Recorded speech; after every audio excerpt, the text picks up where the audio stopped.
Hello friends, welcome back to our YouTube channel Vidya Mahasagar. आज हम पढ़ेंगे सर्कल्स के बारे में। हमने जो कुछ पिछले वीडियो में हमने पढ़ा था, सर्कल्स क्या होते हैं, सर्कल के अंदर टेंजेंट क्या होते हैं, सेकेंट क्या होता है, इन चीज़ों के बारे में हमने पढ़ा था। टेंजेंट वो होता है जो सर्कल के एक पॉइंट से टच होकर जाता है। सेकेंड वो होता है जो सर्कल को काटता है। ये हमने पढ़ा था सीधे सीधे सिंपल से शब्दों में अगर कहा जाए तो। आज हम सर्कल से रिलेटेड कुछ क्वेश्चन करेंगे। सर्कल सारे चैप्टर में आपकी 2 एक्सरसाइज हैं, एक्सरसाइज 10.1 और 10.2। 10.1 में जो भी क्वेश्चंस थे वो मैंने सब आपके जो नोट्स है उसमें कवर करा दिए है। तो अगर आप अपने 10.1 तैयार करना चाहते हैं तो भी मेरी पिछली वीडियो जाके देख लीजिए, आपको अच्छे से समझ में आ जाएगा क्या चीज़ें कैसे होती हैं। आज हम पढ़ेंगे अगली एक्सरसाइज 10.2। तो सबसे पहला क्वेश्चन आपके सामने ये है। तो सबसे पहला क्वेश्चन है, the length of tangent from point A at distance 5 centimetre from the centre of the circle is 4 centimetre, find the radius of the circle. ठीक हो गया। सबसे पहले इसने क्या कहा, द लेंथ ऑफ टेंजेंट मतलब कि जो स्पर्श रेखा है उसकी जो लंबाई है, यानी कि जो स्पर्श रेखा है ये इस स्पर्श रेखा ये ए बी है, स्पर्श रेखा ए बी हुई, इसकी जो लंबाई है वो कह रहा है फ्रॉम पॉइंट ए, ये ए पॉइंट से जो स्पर्श रेखा है ये हमने खाली आगे को बढ़ा दी है ये लाइन। ठीक है, क्योंकि हमको पता है लाइन को किसी साइड से भी खींच सकते हैं, तो ये लाइन ऐसे बढ़ रही है। ठीक हो गया। तो देखिए, तो जो ये कह रहा है कि जो लेंथ है टेंजेंट की एक पॉइंट ए से जो सेंटर ऑफ द सर्कल से 4 सेंटीमीटर भी दूर पे, ठीक है, ये देखो ये है circle from the centre of at a distance 5 centimetre from the centre of the circle is 4 centimetre. ठीक है, ये देखो ये कहना चाह रहा है कि जो टेंजेंट की लेंथ है, जो टेंजेंट की लेंथ है वो 4 सेंटीमीटर है, और जो ये है पॉइंट ए है वो सेंटर ऑफ सर्कल यानी ओ से 5 सेंटीमीटर की दूरी पे है, ये हमको बता रखा है। ठीक है, फिर हमने थ्योरम पढ़ी थी एक, क्या कहते हैं कि जो भी टेंजेंट होती है, जो टेंजेंट लाइन होती है वो centre of circle radius of circle के साथ क्या बनाती है, हमारा पॉइंट ऑफ कांटेक्ट पे वो बनाती है 90 डिग्री का एंगल। तो वही बना रहे हैं। देखो ये रेडियस को जब हमने यहाँ से यहाँ तक जोड़ा और ये टेंजेंट यहाँ पर आई तो आपस में 90 डिग्री का एंगल बनाएंगे, यानी कि अब ओ बी ए क्या हो जाएगा, हमारा एक राइट एंगल ट्रायंगल हो गया। सबसे पहले हम यहाँ पर लिखेंगे गिवन। क्वेश्चन शुरू करने से पहले सबसे पहले हम क्या लिखते हैं, गिवन लिखते हैं। तो गिवन लिखेंगे यहाँ पर, गिवन हमारा ओ ए है, ओ ए कितना है देखो 5 सेंटीमीटर, और हमारा ए बी है देखो कितना है 4 सेंटीमीटर, ये हमें पता है। ठीक है, तो चलिए अब हम इसको आगे को सॉल्व करते हैं। ओ ए पता है, ए बी पता है, तो अब यहाँ पर लिख देंगे now using Pythagoras theorem. Pythagoras theorem सभी को पता होगी, पाइथागोरस थ्योरम क्या होती है। पाइथागोरस थ्योरम हमारी होती है हाइपोटेन्यूस का square is equal to perpendicular का स्क्वायर प्लस बेस का स्क्वायर। ठीक है, ये मैं इसको यहाँ पर लिखता हूँ। ये क्या होती है हमारी, पहले मैं यहाँ पर लिखता हूँ इन ट्रायंगल, हम किस ट्रायंगल की बात करें, ओ बी ए की बात करें। इन ट्रायंगल ओ बी ए हमने यूजिंग हाइपोटेन्यूस थ्योरम करी। ठीक है, तो अब हम क्या लिख देंगे, ओ बी का स्क्वायर यानी कि ओ बी परपेंडिकुलर है, परपेंडिकुलर का स्क्वायर प्लस ए बी यानी कि बेस का square is equal to O A का स्क्वायर, ओ ए का होल स्क्वायर। ठीक हो गया, यानी कि हाइपोटेन्यूस का स्क्वायर ये हो गया। ठीक है, अब हमें पता है हमारा ओ बी कितना है, ओ बी हमको निकालना है, रेडियस कितनी है, तो यहाँ पर लिखूंगा रेडियस, पहले मैं क्वेश्चन में लिख देता हूँ, हमको जो निकालना है रेडियस इक्वल टू क्या है हमारा ओ बी, यही हमको फाइंड करना है। ठीक हो गया, समझ गए। क्वेश्चन में लिखा है देखो find the radius of the circle, वही हमको निकालना है। ठीक है, अब देखो ओ बी हमको पता नहीं क्योंकि ओ बी निकालना है, ए बी हमें पता है कितना है 4 सेंटीमीटर, तो ओ बी का स्क्वायर प्लस 4 सेंटीमीटर का square is equal to O A कितना है देखो 5 सेंटीमीटर, तो सिर्फ 5 का स्क्वायर लिख देते हैं, ये भी सेंटीमीटर हटाओ यहाँ पर से भी, तो ओ बी का स्क्वायर हो जाएगा प्लस 4 का स्क्वायर कितना होता है 16 इज इक्वल टू 5 का स्क्वायर होता है 25, तो ओ बी का स्क्वायर यहाँ से हो जाएगा 25 माइनस 16। ठीक है, तो ओ बी कितना हो जाएगा, यहाँ से ओ बी का स्क्वायर कितना हो जाएगा 25 में से 16 गया तो 9 हो जाएगा। ठीक है, तो अब हम ओ बी को कितना करेंगे, ओ बी इक्वल टू √9 यानी कि 3 × 3, तो ओ बी कितना आ जाएगा हमारा, यहाँ से देखो ओ बी कितना आ जाएगा हमारा 3 सेंटीमीटर। ठीक है दोस्तों, ये आया हमारा ओ बी। तो यहाँ से लिख सकते हैं therefore radius of circle, radius of circle क्या हो जाएगा हमारा 3 सेंटीमीटर, क्योंकि हमारा देखो 3 सेंटीमीटर आया, तो रेडियस ऑफ सर्कल भी क्या हो गया हमारा 3 सेंटीमीटर होगा। ठीक है, सभी को समझ में आ रहा है, बिल्कुल शाबाश। चलिए इसको अब अगला क्वेश्चन कर लेते हैं जो आपके एग्जाम में आ सकता है। ठीक है, तो ये देखिए एक और क्वेश्चन है, if T P equal to T Q. Draw में देखो, ये जो टी पी है और जो टी क्यू है ये दोनों बराबर हैं कह रहे हैं। ठीक है, टू अ सर्कल, इस सर्कल के जो टी पी और टी क्यू एंड दो टेंजेंटे हैं, टी पी ये टेंजेंट है ऐसे जाएगा और ये टी क्यू टेंजेंट है ऐसे नीचे को जाएगा, ये दोनों इस इक्वल हैं बल टी पी और टी क्यू, क्योंकि हमने थ्योरम पढ़ी थी कि अगर एक एक्सटीरियर पॉइंट से सर्कल में हम दो टेंजेंट खींचते हैं तो उनकी लेंथ क्या होती है, बराबर होती है। ये हमने पढ़ा था। ठीक है, थ्योरम में पढ़ा था। अगर ये थ्योरम कहाँ पर पढ़ी थी आपको जानना है तो पिछली वीडियो में आप जाके देख सकते हैं। ठीक है, लेकिन मैंने आपको समझा दिया कि ये थ्योरम होती है। ठीक है, हो गया। फिर इसके बाद इसने कहा है कि विथ सेंटर ओ, जिसका सेंटर ओ है सर्कल का, so that angle P O Q 110 है, पी ओ क्यू 110 डिग्री है। ठीक हो गया।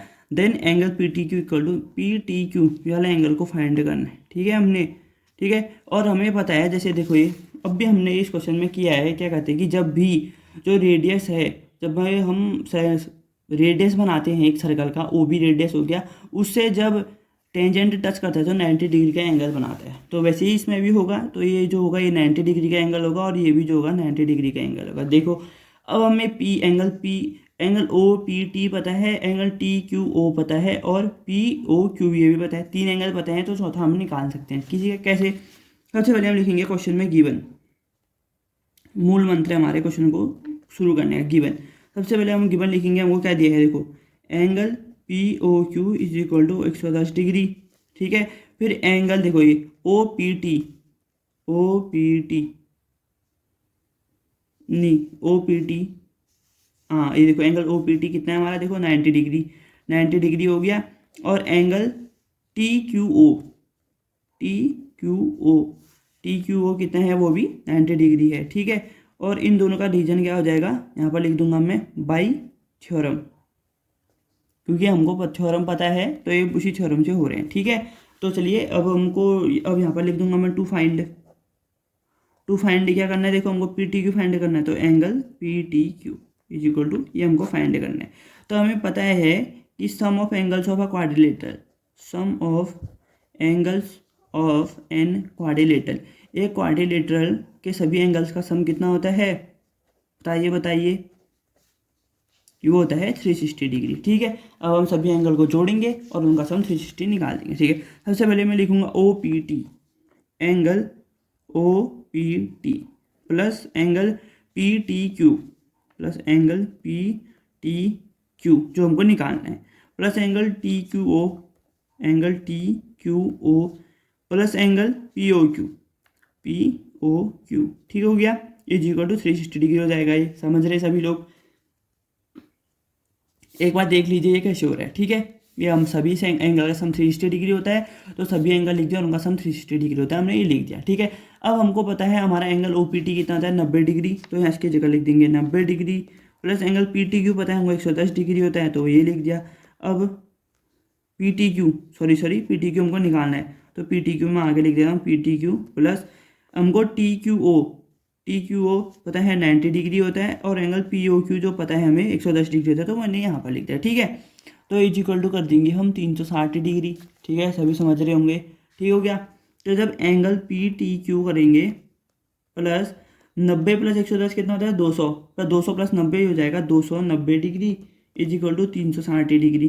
जब हम 360 के साथ 290 ले आएंगे तो यहाँ से हमारा एंगल पी टी क्यू कितना हो जाएगा 70 डिग्री, यानी कि हमारा ऑप्शन बी वाला क्या है, हमारा राइट आंसर है। ठीक है, ये देखो एंगल पी टी क्यू यहाँ से 70 डिग्री आ गया। ठीक है, इसमें हमको ज़्यादा कुछ करने की ज़रूरत नहीं है, बस हमें कुछ चीज़ें याद होनी चाहिए जिसकी वजह से हमारे क्वेश्चन सॉल्व हो जाएंगे। ठीक है, तो चलिए अब हम एक और क्वेश्चन कर लेते हैं जो आपके एग्जाम पॉइंट ऑफ व्यू से इंपॉर्टेंट है। देखिए इसमें है कि two concentric circles are of radii 5 centimetre and 3 centimetre, find the length of the chord of the larger circle which touches the smaller circle. अब देखो सबसे पहले मैं आपको चित्र बना के दिखाता हूँ।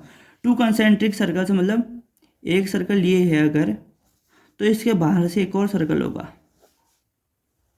तो तब हम इन्हें कहेंगे कंसेंट्रिक सर्कल्स, मतलब लगातार जो सर्कल्स आते हैं। ठीक है, of radius 5 centimetre and 3 centimetre.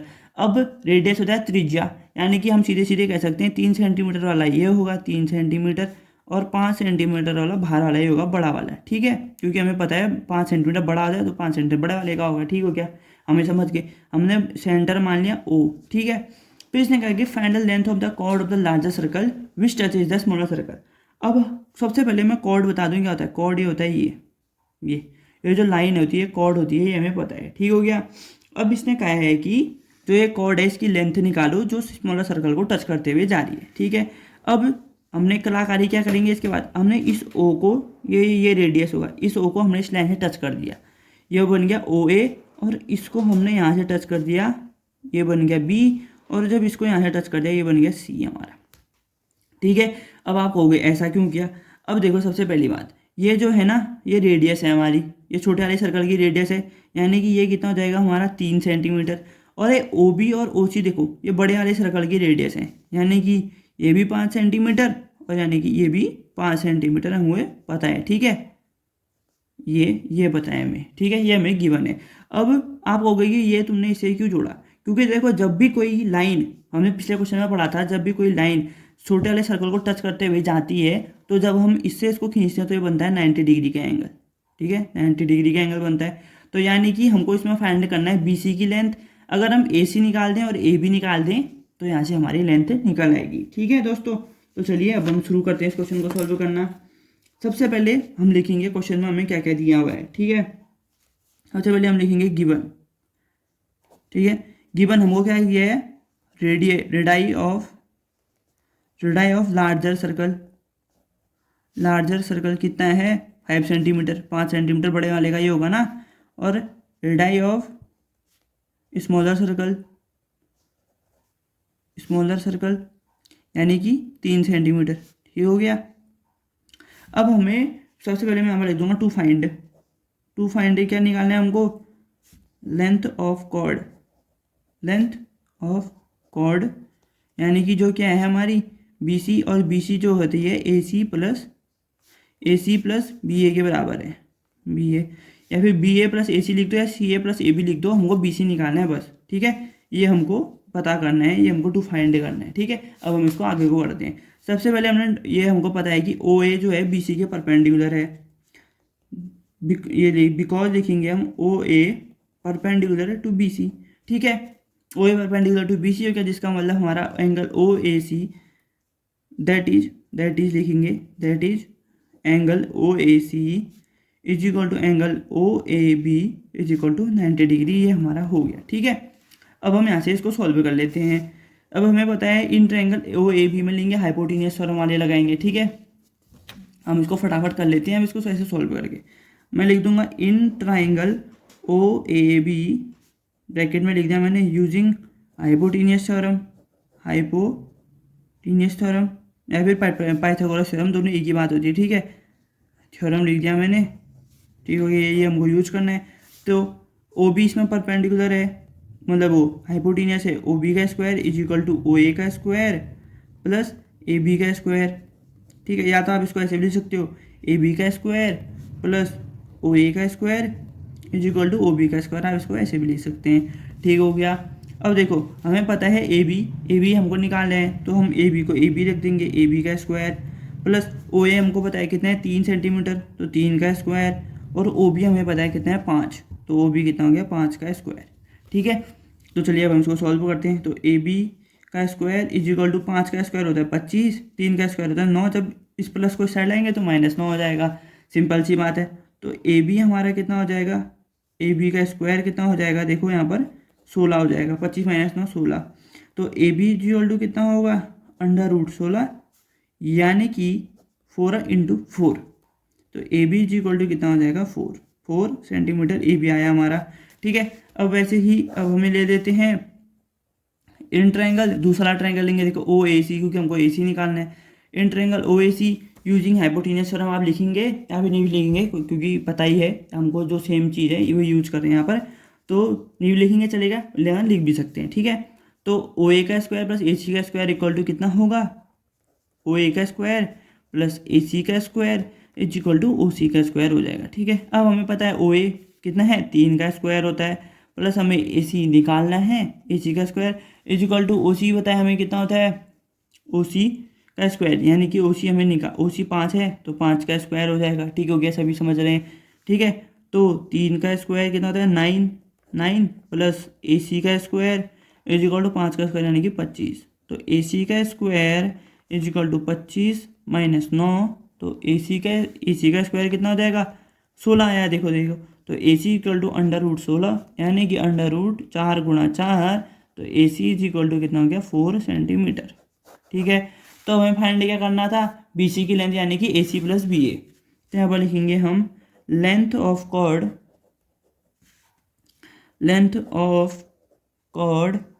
ठीक है, लेंथ ऑफ कॉर्ड क्या है हमारी BC थी। देखो डायग्राम से पता चला है BC है लेंथ ऑफ कॉर्ड। ठीक है, और वो BC इक्वल टू कितना था AB प्लस AC। ठीक है, ये देखो AB प्लस AC यानी AC प्लस AB BA लिखा है, यानी कि इसको हम AB लिख सकते हैं। ठीक है, AB हमें पता है और AC भी पता है हमें। तो AB कितना है 4 प्लस AC कितना है 4, तो यहाँ से BC कितना आ गया हमारा 8 सेंटीमीटर आंसर। ठीक है, तो जब आपको जो लास्ट आंसर आ रहा है उसको आप बॉक्स में बंद कर दीजिए। तो ठीक है, तो ऐसे हमारा आंसर आ गया।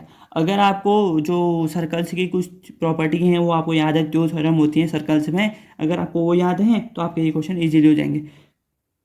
पहला एक थ्योरम थी कि अगर रेडियस और जो टेंजेंट है उनके बीच का जो एंगल होता है पॉइंट ऑफ कांटेक्ट पे वो होता है 90 डिग्री। पहली थ्योरम ये कहती है।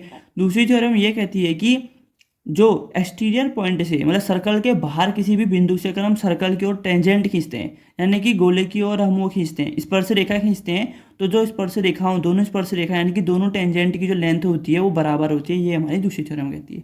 ठीक है, तो अगर आपको वो ये वीडियो समझ में आई है तो प्लीज़ लाइक कीजिए, अपने दोस्त के साथ शेयर कीजिए, और अगर किसी को कुछ समझ में नहीं आ रहा है तो एक बार वो पुरानी वीडियो जाके दोबारा देखे। ठीक है, फिर उसको इसको देखिए तो आपको अच्छे से समझ में आ जाएगा, आपका सर्कल वाला चैप्टर भी कंप्लीट हो जाएगा। ठीक है, तो आपसे मिलते हैं नेक्स्ट वीडियो में। तब तक के लिए आप चैनल को सब्सक्राइब कर लीजिए, लाइक कर दीजिए वीडियो को और अपने दोस्त के साथ शेयर कर दीजिए। ठीक हो गया, और क्या कहते हैं 2 गज की दूरी, मास्क है जरूरी। अपना और अपने घर वालों का ध्यान रखिए, आसपास साफ सफाई बनाए रखें। मिलते हैं आपसे नेक्स्ट वीडियो में, तब तक के लिए thanks for watching, take care. Please like share comment and subscribe our channel.